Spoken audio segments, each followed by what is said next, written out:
even warned us about that.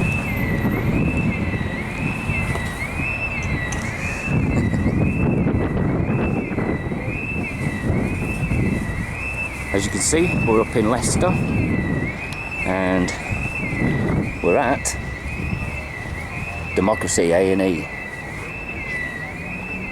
So there's not too many people here at the moment, and I thought I'd pop up because I see a message from Lee Weston, and I'm not too far away, so I thought I'd come up and give the guys a bit of support. And the tents are blowing away at the moment, and Subway's got something going off because the alarms are going mad. That wasn't us. No, it wasn't us. Just turn this off a little bit. And, well, this is what you get for being in the middle of a city centre, I suppose. This is Dan. Hello. What's the idea behind this? Well, the premise is that democracy is in crisis. We've got a whole lot of corruption. Don't seem to have any legal pathways to remedy a lot of the harms that are going on. And this is one of the very few that we do, which is the democratic right to protest, to highlight issues which aren't necessarily getting covered in the mainstream debates. It's all very controlled and everything, stuff like fracking and the dangers that poses to local communities and the wider world. We've got an increase in poverty where 5 million children are going to be in poverty by 2020. Nobody's talking about these things. People are talking about the economy, and there was thing that over the last elections as well, when politicians were standing up and saying that our children are going to be born into £20,000 debt. Well, how can a child be born into a debt that's not his? Exactly. But, what's happening is that everything's being transferred onto people who aren't yet born, and they're going to inherit environmental destruction. They're going to inherit a situation where they're living in poverty, where community services have broken down, and where we're unable to access the basic amenities. Like for example. Last year, 7,000 people died because they couldn't afford heating, because they couldn't access heating. That's a bigger killer than any terrorist action, and it's happening on a yearly basis. On an annual especially basis. with the homeless. I heard, was it last year or the year before, there was a couple of people moved out of near Kings Lynn, out of the town centre, and then they were found dead, frozen out in the countryside. Because they had nowhere to go, they were forced out. And we've got 1.5 million empty buildings in this country. And the way the political mainstream frame it, we've got a housing crisis, there's not enough houses. There are enough houses, it's just that the wealth and land ownership is so concentrated that people simply are prevented by the law from accessing the necessities to life. Yes, unless somebody's getting some money out of it, then they'll leave them. I mean, we have this all the time. Houses, especially council houses, being left empty for quite some periods of time, and they're boarded up and they're left. Yes. It's not as if there isn't people who need them. They're just there's something going on. I think there's another agenda going on behind it. Well, when like we've got a factoid over there which says, by 2012, the richest 1,000 people increased their wealth by 155 billion pounds, and we're meant to be in an age of austerity where everyone has to tighten their belts, everyone has to do X, Y, and Z, and they're sanctioning the most vulnerable in our society, and basically leaving them to starve or turn to crime. That's another good thing that. The politicians keep saying that they've got so many people off unemployment when they haven't really. They've just sanctioned them and not counting them. Yeah, exactly. And there's all these tricks going on. In the same with homelessness, they're not registering people who come to use the hostels so that it doesn't appear on the pieces of paper on the reference points. Keep them off the paper trail. Yes, exactly. And that's happening all over the shop. They're diverting people who would benefit from some community services. They're just not filtering them through to the right places where they'll benefit from it. And then saying, "Oh, look, this place, it's not being as well used as it used to be." Yeah, well, that's because you've not directed them to. They've moved the goalposts. Yeah, exactly. And there's this whole semantic game going on. There's a lot of xenophobia, and the wrong people are kind of getting blamed for the hardships which people face. And since the financial crash, we know that some of the world's biggest financial crimes have taken place. I'm trying to get the best shot. Where that bloody noise ain't there. Yeah. Well, we've got some of the biggest financial crimes in the history of the world have taken place, and no one's gone to jail. And yet, if you practice in civil, one's gone to jail. What's his name? Bernie Madoff, only because he screwed his friends. Yeah. Well, exactly. It's kind of. So what we have is a two-tier law system which is enforcing harm on the general population who have acted in good faith and trust that these people. It's treasonous.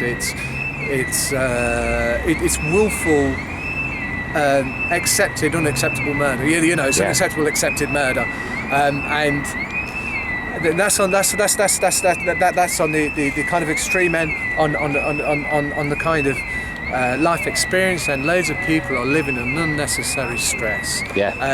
And to remedy these things, we have to come out as a community and start to kind of regenerate a lot of what's been lost. Actually, through consumerism. Are you expecting many people to turn up, or are you not quite sure? Well, certainly, we certainly hope so. This place is for grassroots activists, community campaigners, community members who want to engage on the things that matter to them, and so that we can start to work out, well, how do we communicate those things? How do we get the networks going so that we can give the educational experience to each other, so that we can navigate this world. So there's actually so much that needs to happen on a local level, like growing projects, like which are answers to a lot of the environmental harms, a lot of the things, and because it's simply not taking place in Parliament. One of the main reasons why our democracy is broken is because the leaderships of the various parties are surrounded by lobbyists, by their parties that fund them. And a lot of the politicians are former lobbyists, aren't they? Well, exactly. And then they've all got links to the oil tycoons, the oil corporations, and it means that they're making decisions not in the public interest but in the interest of the companies, the shareholders. Those companies and the shareholders. And the shareholders don't have to live with the consequence of the harm that takes place. And talking of shareholders, if you just look across there, you'll see the BBC. Now, all that furore with Clarkson, why is it they've never published the fact how much money they've made just from that one programme alone in sales of videos and DVDs and all the spin-offs and all the stuff that they've been doing that is ours? We pay for them. Why aren't they giving that money back? Why is there no accountability from these? They've got ex-Sun people, editors on the boards. The truth is that we're in the grips of a neoliberal value system, which is about concentrating the wealth and creating utopias for those who are prepared to cause other people harm in order to hoard even more. So for example, we've even got tax havens and stuff like that, which come from the city, which are linked to the City of London as part of their financial services. And according to the Tax Justice Network, £120 billion a year of tax revenues are evaded. Now that's enough to close the deficit within a couple of years. Yes. But instead, what's happening is the stuff which we've paid for, which have already been paid for, are getting sold up on the cheap to all of the mates that surround the friends and the social networks which surround the leadership. And we're seeing this with the NHS, with the privatisation of the NHS, and it's important to realise that PFI contracts, which are gutting the NHS, now were set up by Labour, so the privatisation started. Paying for it twice or three times. Yeah, exactly.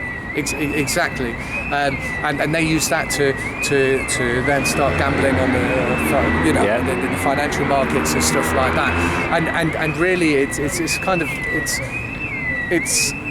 We would need a big sea change Yeah, we do. But we've got to start somewhere. We do have to start somewhere, and there's a lot of good work. There's a lot of good initiatives which are going on, and people are starting to wake up. They're starting to become aware, and we're hoping that we can start to galvanise as well a bit more in Leicester, and at the moment in Liverpool they've taken over a Bank of England building. In Manchester outside of Town Hall we've got homelessness rights encampment. Didn't they take there. the council building at Glastonbury? Didn't some of the group take the town hall at Glastonbury? When was that? This was, I think, last year. Yeah. I mean, there's been stuff been going on like that. It's been bubbling away. Yeah, in Barnet, stuff is going on. But one thing which I think is really important for us to do is to start in becoming aware of those things and recognising. Look, this is all the same issue. All the roads seem to lead to the back to the same people because they are in control of distribution. Yeah. And for example, I think common purpose has a lot to do with this as well. Common purpose. I don't know an awful lot about them. I know a little bit from say Occupy LSX. Common purpose settlement retreat. They did one or two workshops in there, much to the chagrin of many people there.